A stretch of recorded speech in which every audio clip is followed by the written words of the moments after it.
जिल्ह्यातून उपस्थित असणारे शिवसंग्रामचे पदाधिकारी, उपस्थित माता भगिनी बंधू आणि पत्रकार बांधवांनो, दरवर्षी साहेबांचा 30 जूनला वाढदिवस साजरा व्हायचा आणि तो प्रत्येक वाढदिवस मी व्यासपीठाच्या खाली बसून अनुभवलेला आहे. जवळपास 22 वर्ष हा प्रघात होता. माझ्या दुर्दैवाने मागच्या वर्षीपासून मला हा दिवस व्यासपीठावर उभा राहून साजरा करावा लागतोय. आजही जेव्हा मी व्यासपीठावर उभं राहून आपल्याशी संवाद साधते तेव्हा अर्थातच नजरेसमोर साहेबांचं स्मृतिस्थळ आहे आणि असं वाटतंय की त्या ठिकाणाहून साहेब आपणा सर्वांना पाहतायत. एक विलक्षण योगायोग. मागच्याही वर्षी पावसाने अशीच हजेरी लावली होती. आज देखील जेव्हा शेतकरी राजा पेरणी पश्चात चातकासारखा तरसतोय पावसासाठी, तेव्हाही आपल्या कार्यक्रमाच्या उत्तरार्धामध्ये पावसाने हजेरी लावलेली आहे. कदाचित आपण जो हा समाजामध्ये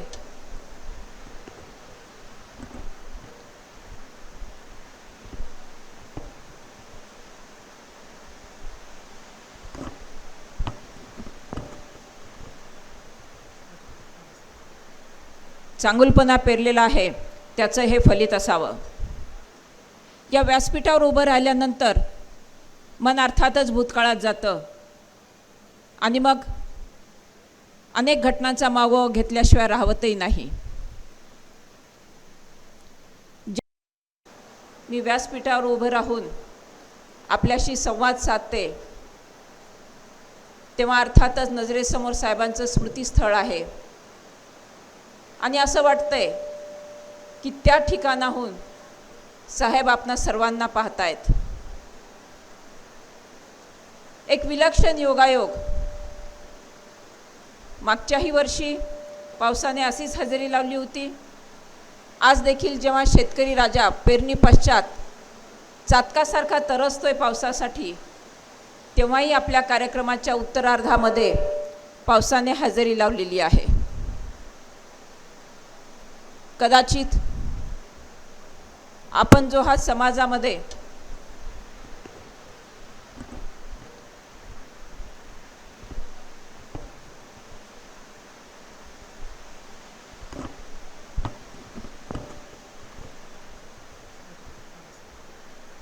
चांगुलपणा पेरलेला आहे त्याचं हे फलित असावं.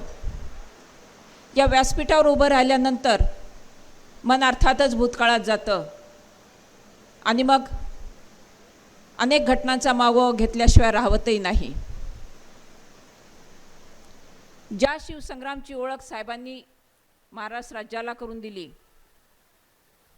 त्या जेव्हा मी होता असं म्हणते तेव्हा मनाला लागते पश्चात चातकासारखा तरसतोय पावसासाठी, तेव्हाही आपल्या कार्यक्रमाच्या उत्तरार्धामध्ये पावसाने हजेरी लावलेली आहे.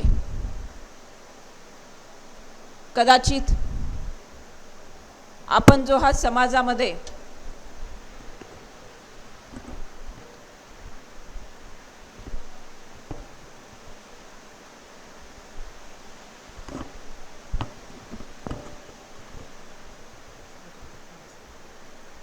चांगुलपणा पेरलेला आहे त्याचं हे फलित असावं. या व्यासपीठावर उभं राहिल्यानंतर मन अर्थातच भूतकाळात जातं आणि मग अनेक घटनांचा मागोवा घेतल्याशिवाय राहवतही नाही. ज्या शिवसंग्रामची ओळख साहेबांनी महाराष्ट्र राज्याला करून दिली, त्या शिवसंग्रामची स्थापना साहेबांनी 2000 मध्ये एका विशिष्ट प्रश्नासाठी केली होती. या संघटनेच्या स्थापनेनंतर आपण जो हा समाजामध्ये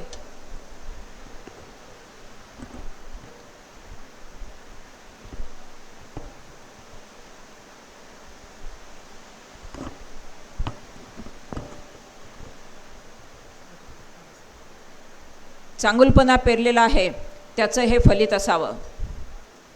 या व्यासपीठावर उभं राहिल्यानंतर मन अर्थातच भूतकाळात जातं आणि मग अनेक घटनांचा मागोवा घेतल्याशिवाय राहवतही नाही. ज्या शिवसंग्रामची ओळख साहेबांनी महाराष्ट्र राज्याला करून दिली, त्या शिवसंग्रामची स्थापना साहेबांनी 2000 मध्ये एका विशिष्ट प्रश्नासाठी केली होती. या संघटनेच्या स्थापनेनंतर विविध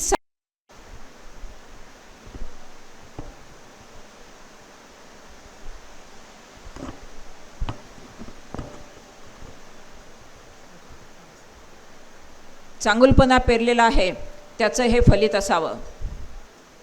या व्यासपीठावर उभं राहिल्यानंतर मन अर्थातच भूतकाळात जातं आणि मग अनेक घटनांचा मागोवा घेतल्याशिवाय राहवतही नाही.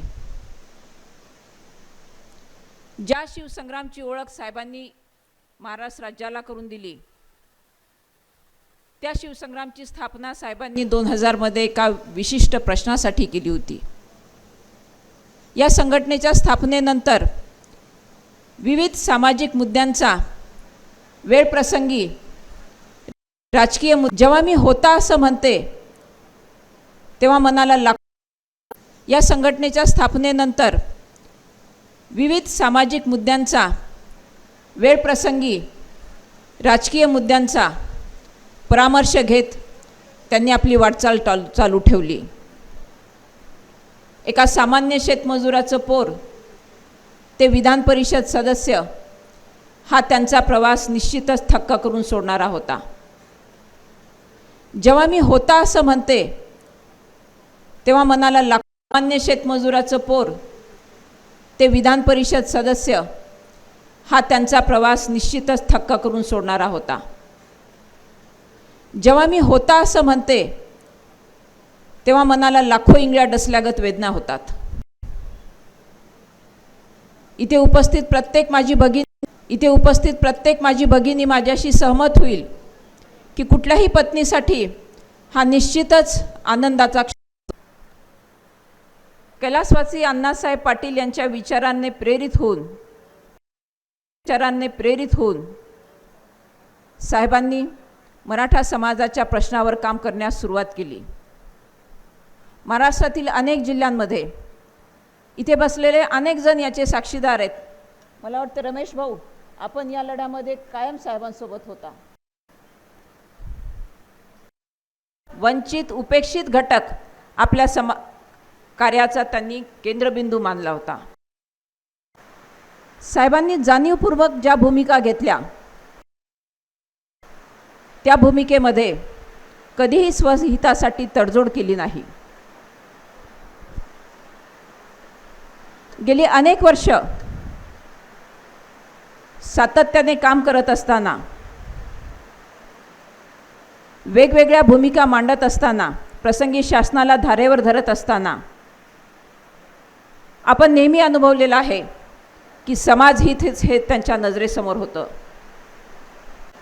साहेबांनी तुम्हा सगळ्यांमध्ये रुजवलेले आहेत, ठसवलेले आहेत.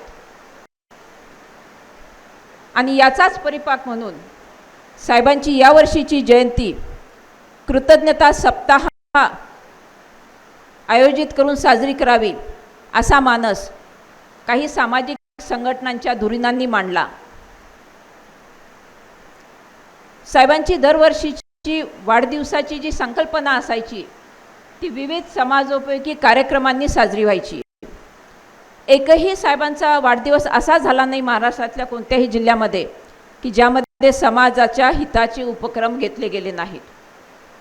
त्यामुळे याही वर्षीचा कृतज्ञता सप्ताह विविध सामाजिक उपक्रमानेच साजरा केला गेला.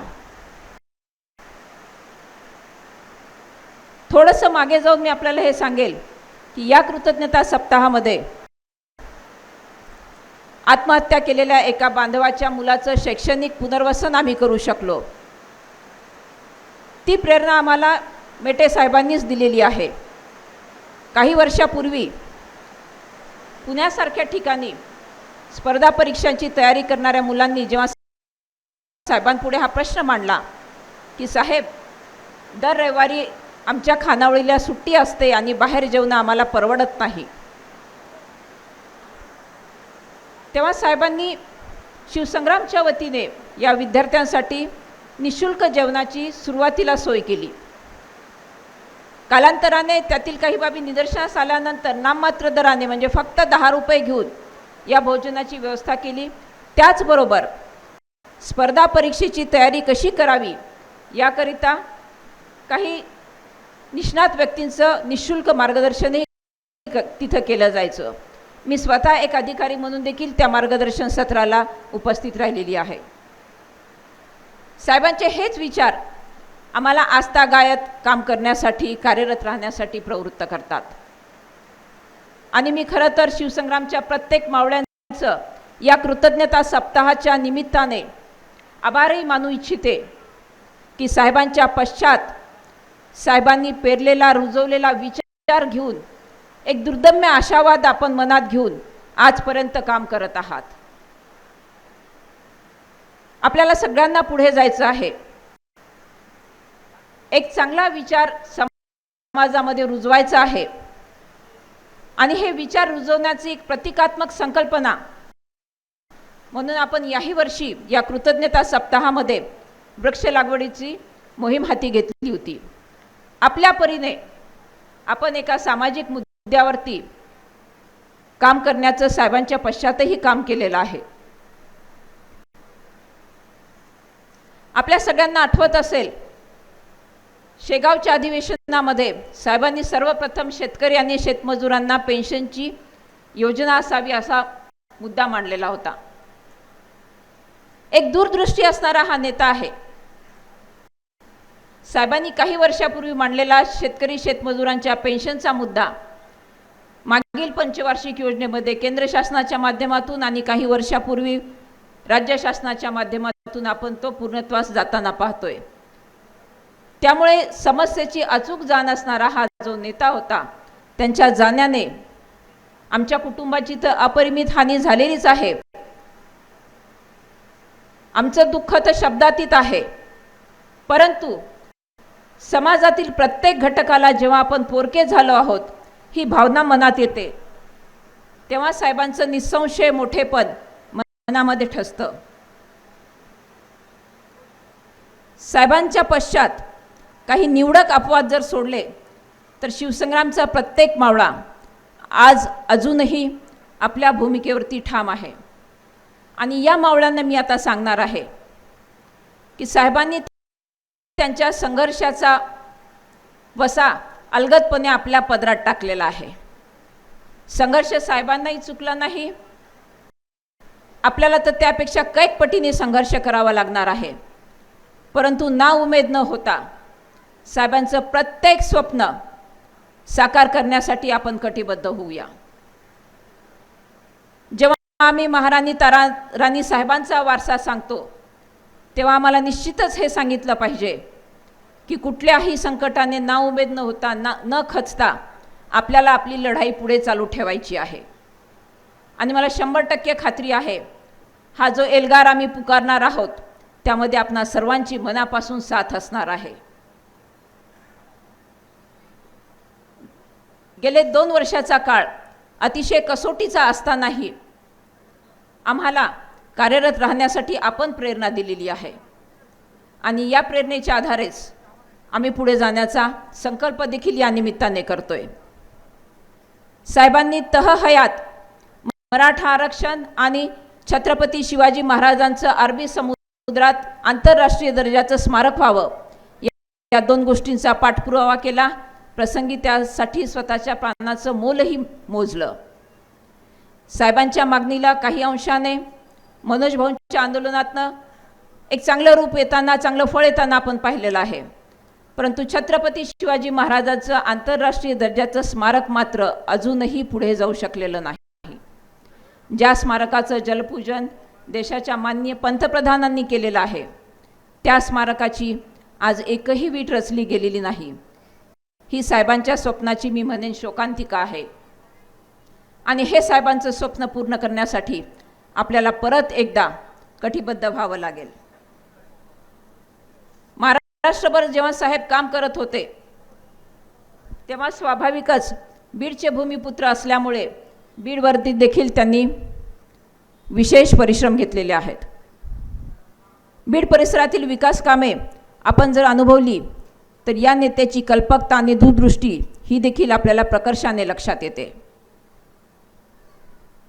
बीडला कंकालेश्वर मंदिर, शहंशावली दर्गा ही प्राचीन देवस्थानं आहेत. या देवस्थानांच्या विकासासाठी आज तागायत एकाही लोकप्रतिनिधींनी प्रयत्न केला नव्हता. साहेबांनी प्रयत्न केला, परंतु दुर्दैवाने त्यांच्या हयातीत तो निधी प्राप्त होऊ शकला नाही. साहेबांच्या पश्चात तो निधी प्राप्त झाला आणि आज त्यातली काही कामं पूर्णत्वास जाताना आपल्याला दिसतात. जेव्हा अशा ह्या लोकोत्तर नेत्याची आपण कामाची जंत्री पाहतो तेव्हा लक्षात येतं की आपल्याला थांबूनही चालणार नाही. उद्दिष्टाप्रती जात असताना पुन्हा एकदा आपल्याला प्रस्थापितांविरुद्ध संघर्ष करायचा आहे आणि तो संघर्ष अटळ असणार आहे. ही खूणगाठही आपल्याला मनाशी बांधायची आहे. साहेबांनी कायम विस्थापितांना संधी देण्याचं काम केलेलं आहे. जातीपातीच्या पलीकडे जाऊन, मला वाटतं माझ्या अगोदर कुणीतरी मनोगतामध्ये हा मुद्दा मांडला होता, बहुतेक उषाताईंनी मांडला हा मुद्दा. जातीपातीचा मुद्दा साहेबांना कधीच बेडसावणारा नव्हता आणि म्हणूनच मला वाटतं आमच्याकडे एखादा राजू चव्हाण असतो, एखादी मनीषा कोकाटे पंचायत समितीची सभापती बनते, एखादा कुंदन गायकवाड असतो, एखादा प्रशांत डोरले असतो. हे कशाचं द्योतक आहे? तर साहेबांच्या सर्वसमावेशक दृष्टीचं द्योतक आहे. आणि साहेबांच्या पश्चात अगदी अल्पावधीमध्ये ग्रामपंचायतीच्या निवडणुका लागल्या. पहिला टप्पा, दुसरा टप्पा, अतिशय उल्लेखनीय यश शिवसंग्रामने मिळवलं. त्याच्यानंतर आलेल्या कृषी उत्पन्न बाजार समितीच्या निवडणुका असतील, मजूर फेडरेशनची निवडणूक असेल किंवा जिल्हा खरेदी विक्री संघाची निवडणूक असेल, या राजकीय पटलावर देखील शिवसंग्रामने प्रतिनिधित्व करण्यात यश मिळवलं. ही मला वाटतं तुम्ही सर्वांनी साहेबांना वाहिलेली एक अनोखी श्रद्धांजली आहे. आणि त्यामुळे माझं तुमच्या सगळ्यांकडे एक हक्काचं मागणं आहे की साहेबांची उरलेली स्वप्न पूर्ण करण्यासाठी आपण सगळे पुन्हा एकदा कटिबद्ध होऊया आणि साहेबांच्या विचाराचा वारसा कायम जोपासूयात.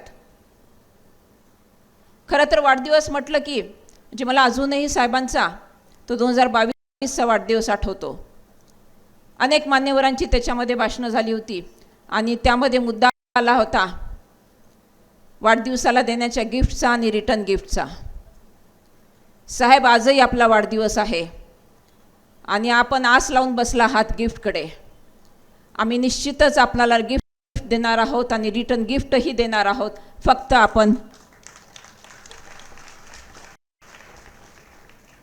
आपण निश्चिंत राहा. आमचे कृपाशीर्वाद आमच्यासोबत असू देत. आम्ही आमच्या ध्येयापासून तसूभरही ढळणार नाही आहोत आणि आपल्या विचारांचा वारसा जोपासण्यासाठी सामान्याप्रती आम्ही कटिबद्ध आहोत हे सांगण्यासाठी आज आम्ही शिवसंग्रामच्या वतीने, युवक आघाडीच्या वतीने एक मदत कक्षाची स्थापना केलेली आहे हेही जाहीर करते. आणि त्याचबरोबर मी जो उल्लेख केला की साहेबांच्या पश्चात साहेबांचा एकही मावळा विचलित न होता आजपर्यंत कार्यरत आहे, तो यासाठी की साहेबांनी या सगळ्यांवर, ते जरी पिता होते तरी मातेच्या सहृदय वात्सल्याने एक पांघरून घातलेलं होतं. आणि हाच मायेचा बंध जोपासण्यासाठी आम्ही महाराष्ट्रभरातील आमच्या पदाधिकाऱ्यांनी, कार्यकर्त्यांचा प्रत्येकी 5 लाख रुपयांचा अपघात विमा शिवसंग्रामच्या वतीने उतरवलेला आहे.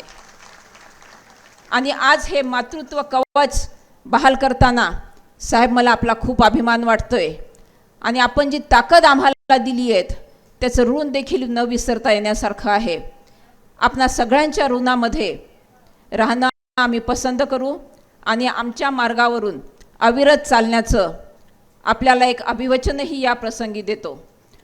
आज या प्रसंगी आपण उपस्थित राहिलात. सर्व मान्यवरांचं, उपस्थितांचं शिवसंग्रामच्या वतीने मी मनपूर्वक आभार मानते. आणि सरते शेवटी एकच सांगते की आपल्या ध्येयाप्रत जात असताना जो येईल तो सोबत, जो येणार नाही त्याच्याशिवाय, हे ध्येय वाक्य घेऊन पुढे जाऊया बांधवांनो. जय हिंद, जय महाराष्ट्र. एबीपी माझा, उघडा डोळे बघा नीट.